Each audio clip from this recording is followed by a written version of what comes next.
All right, wonderful. Well, we'll get started. If anybody shows up late, this is going to be recorded.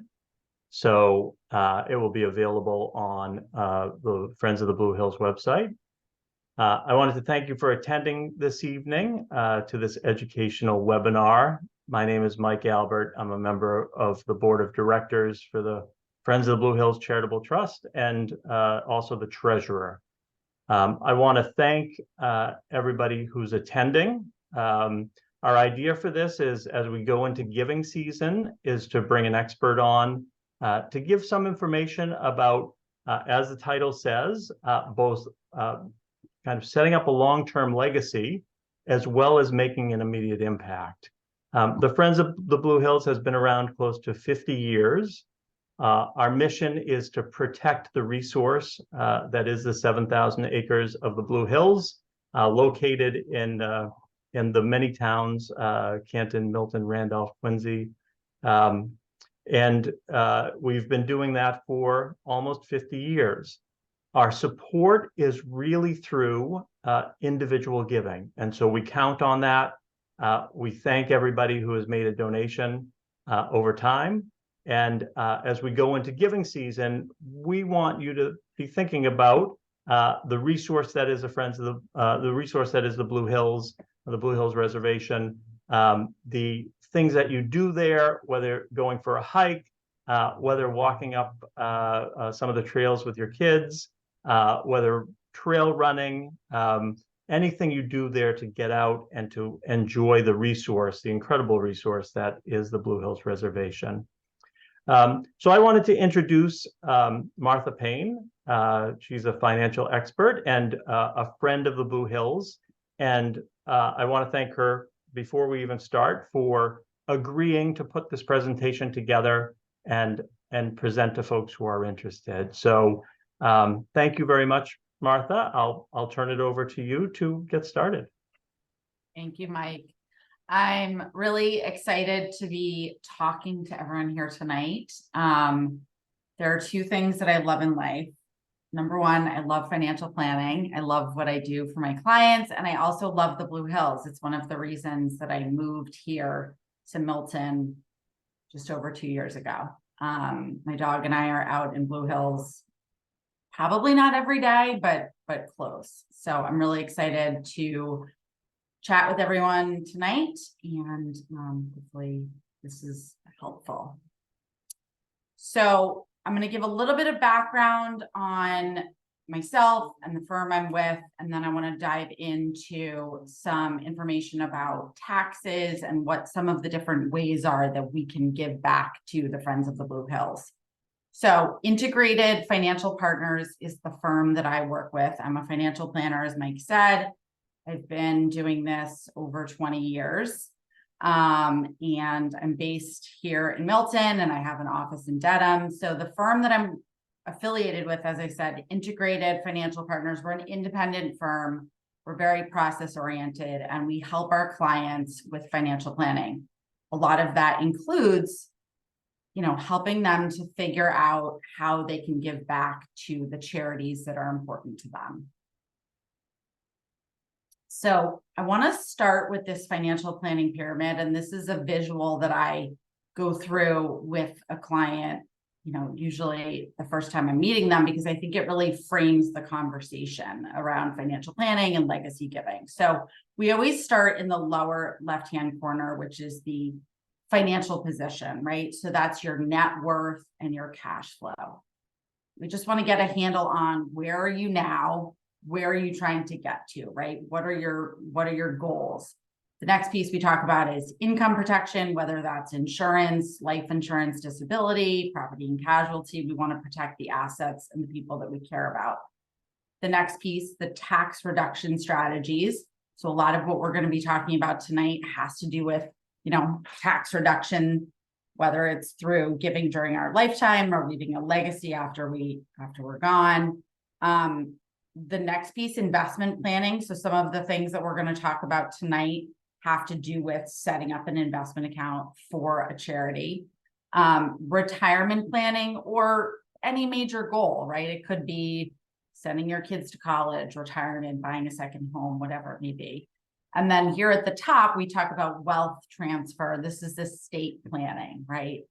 And the three places that your assets may go when you pass away is charity, ideally, or your family. And most of our clients don't want their money to go to the IRS or the state of Massachusetts. So what we're going to talk about today is how do we give more money to charity, right, during our lifetime and at our passing.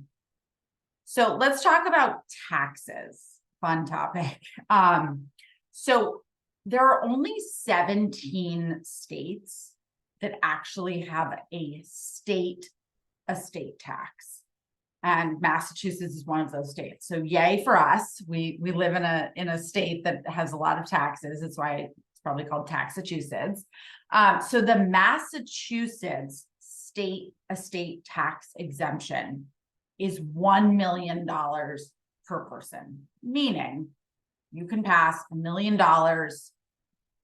tax-free to a beneficiary. It's one of the lowest, actually, if not the lowest, state estate tax exemption in the country. And it's never been indexed for inflation, which I think is sort of absurd, right? Considering the wealth that we have in this state.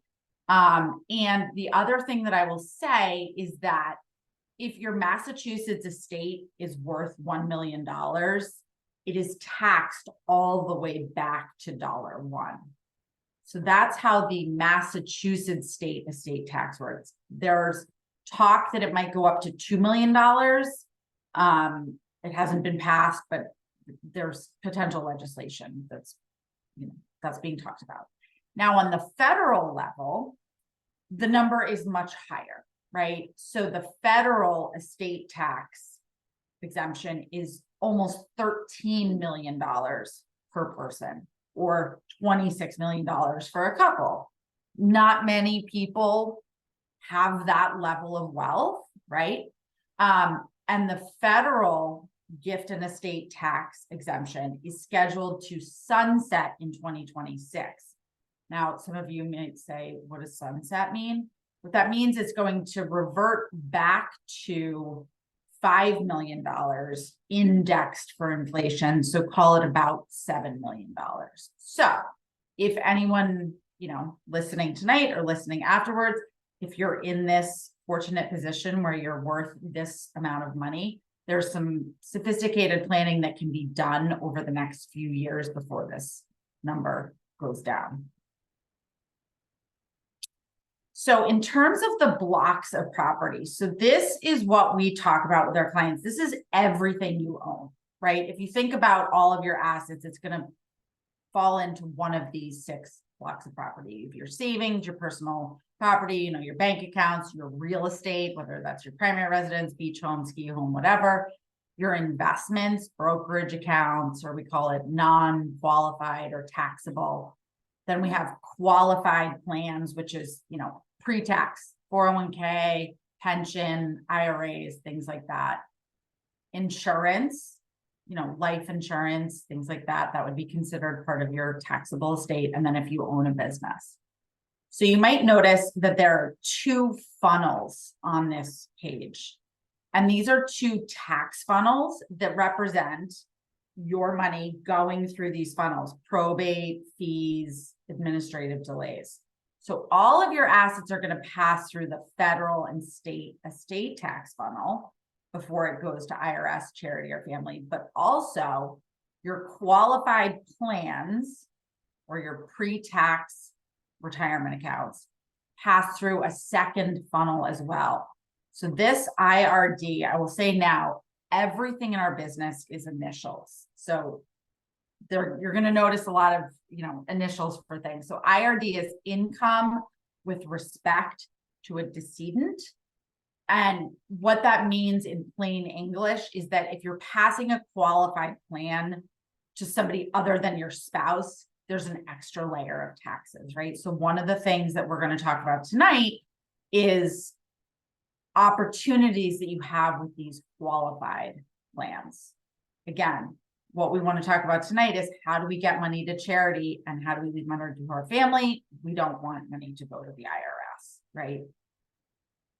So the legacy pyramid. So the first thing that we talk about with our clients when we're working with them is, are you okay? If I'm meeting with a, husband and wife, are you okay? So you've been successful in a lot of ways, but you might wonder, how much do I need, right? That infamous question, like, how much do I need to live my life successfully and not worry about money, right? So that's the first piece. Am I okay?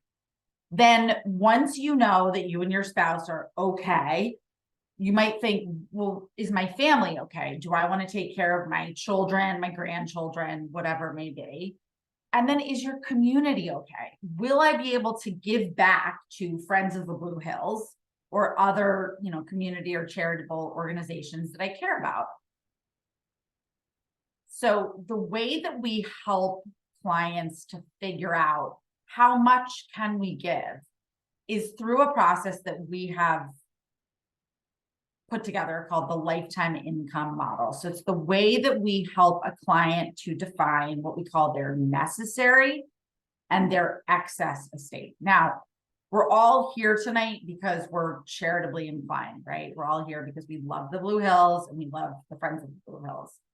So wouldn't it be nice if we could comfortably satisfy not only our own needs, but also be able to take care of an organization that we love so much? So the way that we do this is we help clients to determine how much they need, that's their necessary estate. We ensure the highest probability of success, right? We can't guarantee anything. And then for today's purposes, this is the tool that we help our clients define their excess estate, right? Which quantifies how much can you give to others, charities, family members, etc. So the necessary is what we need, the excess is what we can give to others.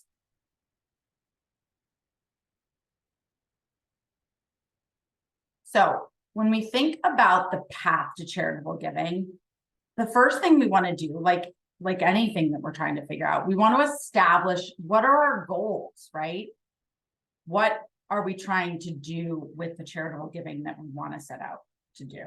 Then what are we going to give? Are we going to give cash? Are we going to give a car? Are we going to give a home? Like what assets do we want to give? When do we want to do it? Either we want to do it every year, we want to do it, when we're feeling particularly wealthy, we want to do it at our death. When is it that we want to do it? And then how do we want to do it, right? So the how is what I want to talk about tonight. So I'm going to cover 5 methods of giving. And I'm going to start with sort of the most simple and most attainable for anyone on this call. And then we'll work our way down to private foundation, which maybe somebody on this Zoom is able to do that sort of thing. I mean, that's the sort of thing like Bill Gates, Mark Zuckerberg, that's the type of wealth that will typically set up a private foundation. So starting with direct gifts.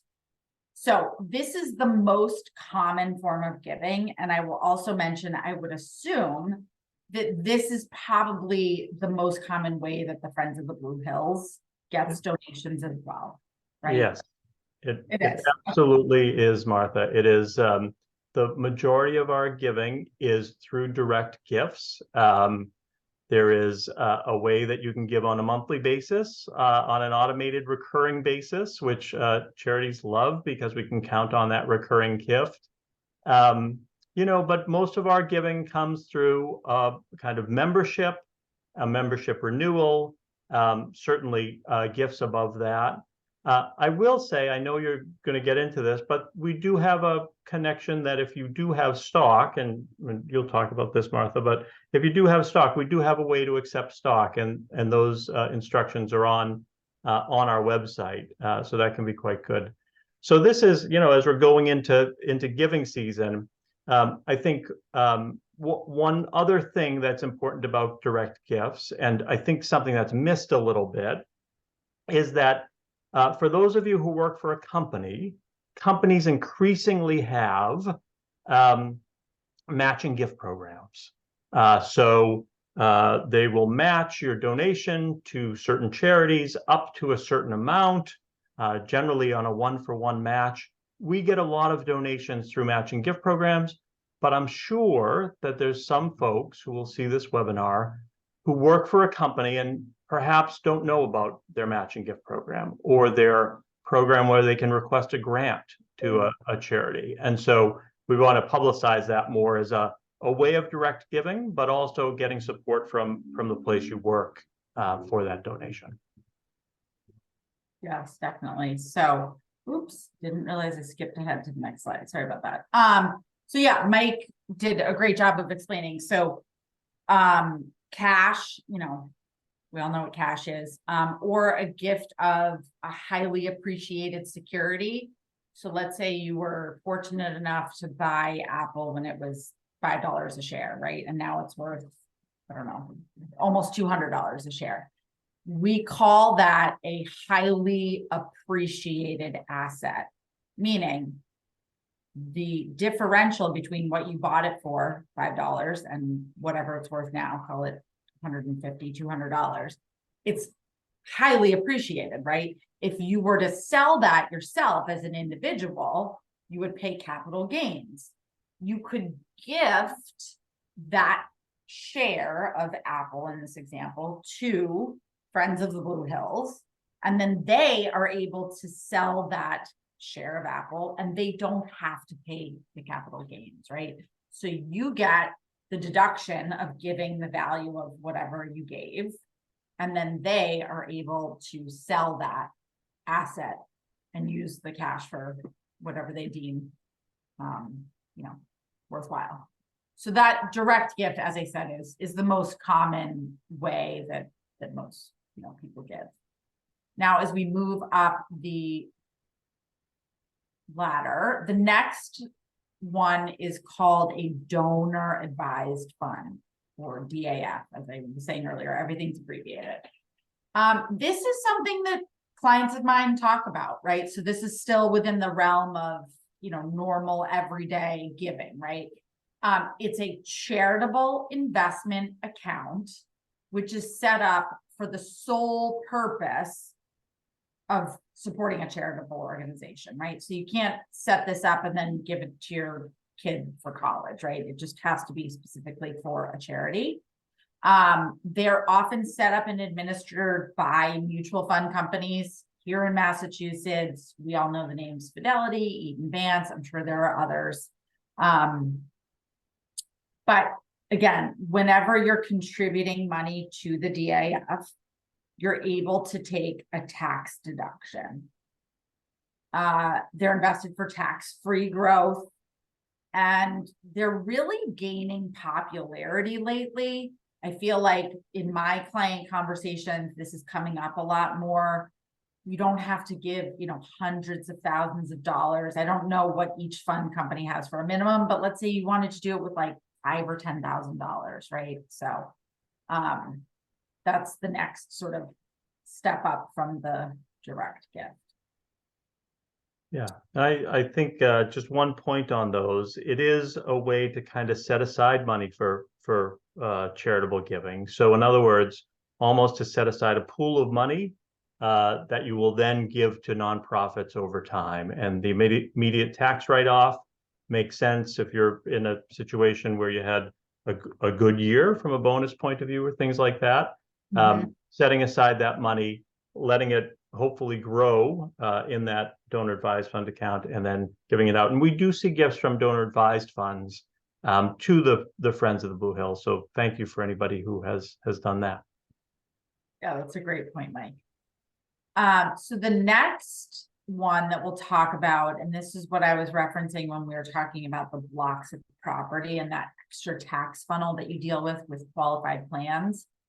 So a qualified charitable distribution, or QCD, is for individuals who are over age 70 and a half so not everyone, but if you're over age 70 and a half, you're able to donate up to $100,000 directly from your qualified plan. Again, any pre-tax IRA, 401k, I've given all these examples. So instead of you having to take a required minimum distribution, you're able to have money go directly from the qualified plan to the charity. $100,000 per year. And I will mention that if you're married, filing jointly, you and your spouse can each donate up to $100,000 annually. The other thing that I'll say with this is that the QCD check has to be cashed by the charitable organization in order for it to be considered a deduction for you. So don't write the check on December 31st and be like, okay, it's postmarked. Send it maybe in November, so that they have time to cash it, so that, you know, they can have use of the money and then you can have that deduction in that tax year.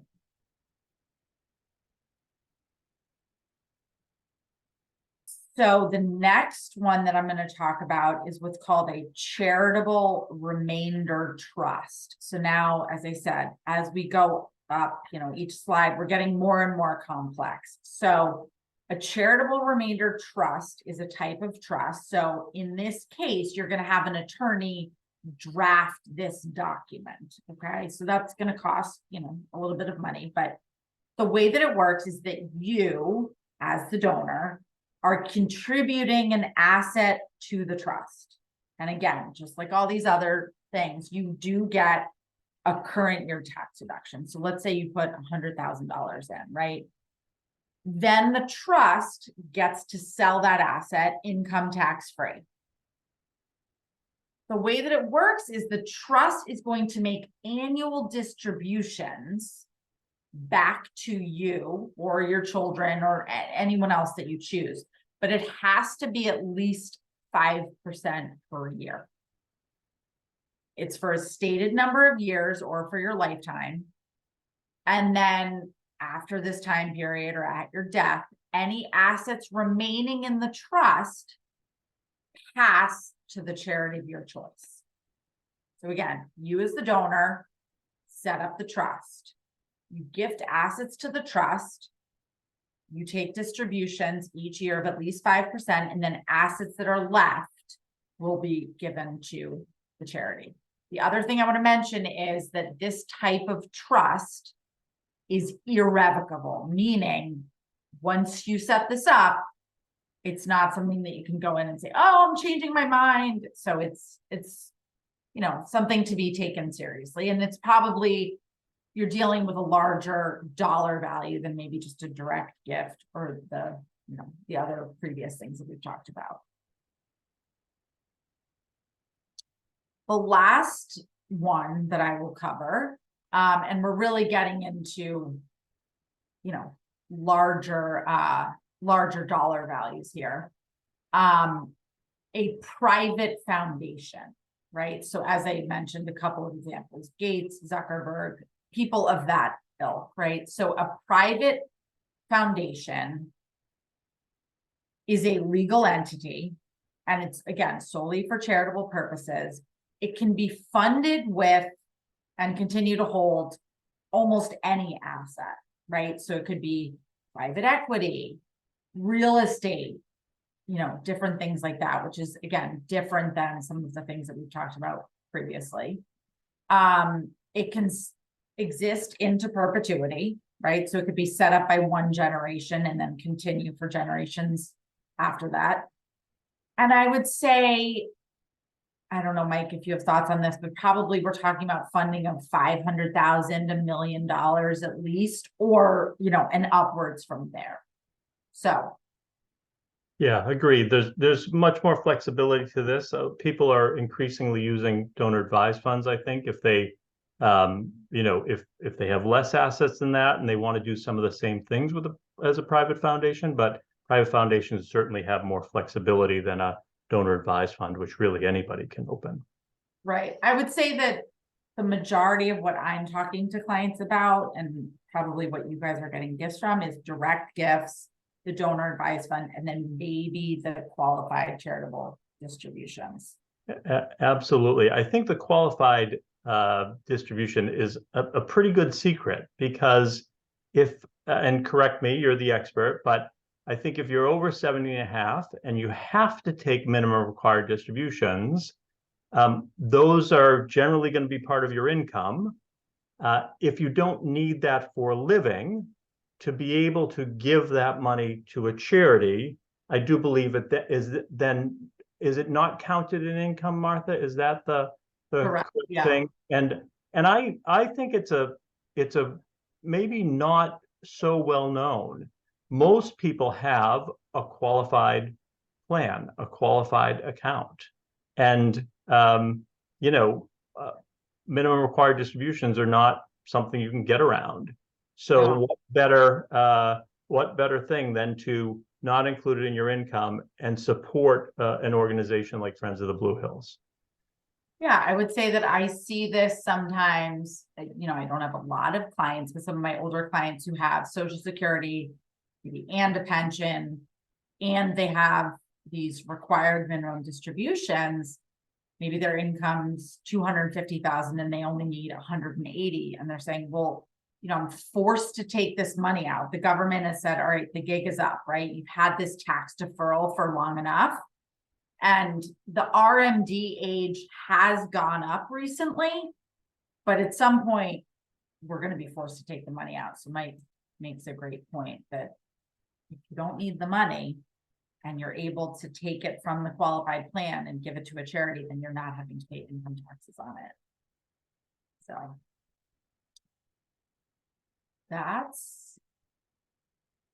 that's it for me. So thank you so much. I don't know if anyone has any questions. Yeah, if there are any questions, a chat capability is available while we wait a minute or two to see if there are. First off, I want to thank Martha. Here's her contact information, and this will be posted on our website. So if there's any questions at all about anything she spoke about, if you're thinking about your giving this year, and want to think about kind of what's the smartest way to give, certainly if you want to kind of think about long-term giving and a legacy, Martha is a great contact for you. Turning to Friends of the Blue Hills for a moment, we do have a website, friendsofthebluehills.org. Very simple, friendsofthebluehills.org/calendar. That lists some upcoming events. And while we're talking about giving, our big annual event is on October 19th at the Canton Town Club. So you can go online and take a look at the details of that. It is a great fundraising event for us. So buying tickets or making an additional donation would be wonderful. So let me see. We do not have any questions. Yes. A comment, not a question, but thank you. Martha, I want to thank you again. Contact information is there, and thank you for being a friend of the Blue Hills. All right. Thank you so much. Wonderful. Have a good evening, everybody. And again, this will be recorded and put on the website. Thank you very much. Bye-bye. Bye-bye.